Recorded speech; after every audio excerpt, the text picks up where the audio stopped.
Okay, good morning and welcome to the second weekend on the cooking part. And so this weekend we're going to be focusing on fish.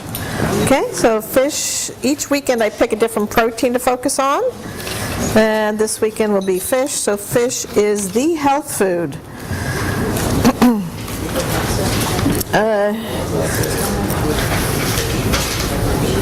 So this morning, what we're going to be doing, the menu is going to be brown rice, short grain brown rice, as opposed to long grain brown rice.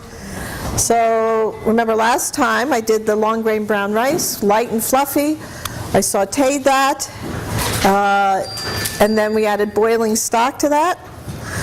Now with the short grain brown rice, okay, you're going to add cold water. So you're not going to add hot water, you're going to add cold water. So we'll go over that. So it'll be short grain brown rice. We'll have pan-seared striped bass. I also have black cod for you with an amazing teriyaki sauce that maybe you can help me market in the stores because it's the best teriyaki sauce you've ever tasted. I'm very humble, aren't I? And let's see, boiled bok choy and a ginger miso soup or ginger miso ragu. And then I have a dessert as well, a coconut, you got pear, right? Pear custard? Okay.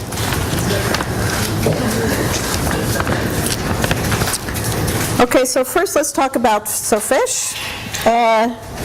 Remember I told you about Weston Price last time? You've been learning about Weston Price? Yes? Anybody? Okay. Anybody have questions?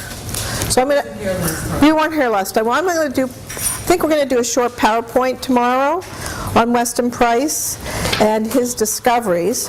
So he was a dentist back in the 20s and 30s, and he was head of the equivalent of the American Dental Association. And he started to notice more tooth decay, more cavities, more crooked teeth, and more degenerative illness in his patients. And he wanted to know why this was occurring. So he talked among his colleagues, and he decided to travel throughout the world to totally traditional indigenous cultures for 10 years with his wife. So he chose very remote, isolated places to go to. So he went up into the Loschenthal Valley in Switzerland. So it's a very narrow path, so you couldn't even get cars up there.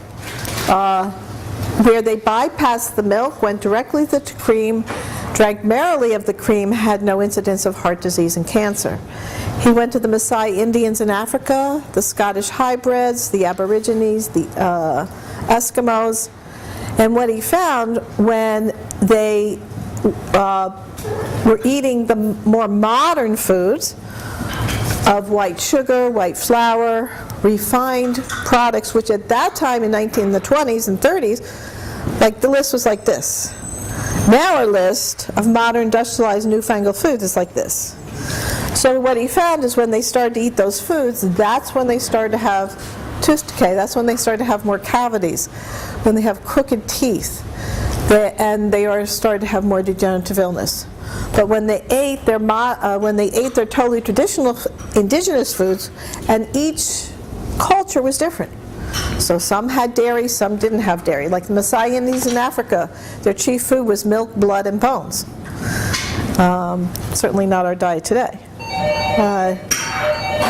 But when they ate their totally traditional indigenous foods that were highly nutrient dense, meaning they had 10 times the amount of vitamin A and D that we have today, 10 times, I think I mentioned that yesterday. Oh, sorry, not yesterday, a couple months ago. And 4 times the amount of minerals and trace minerals. So that's why I'm focusing on fish this weekend, because fish has an abundance of these minerals and trace minerals and fat-soluble vitamins A and D, which are extremely important in almost every biochemical process in the body. So with the PowerPoint presentation, I'll go more into depth about his discoveries and his findings.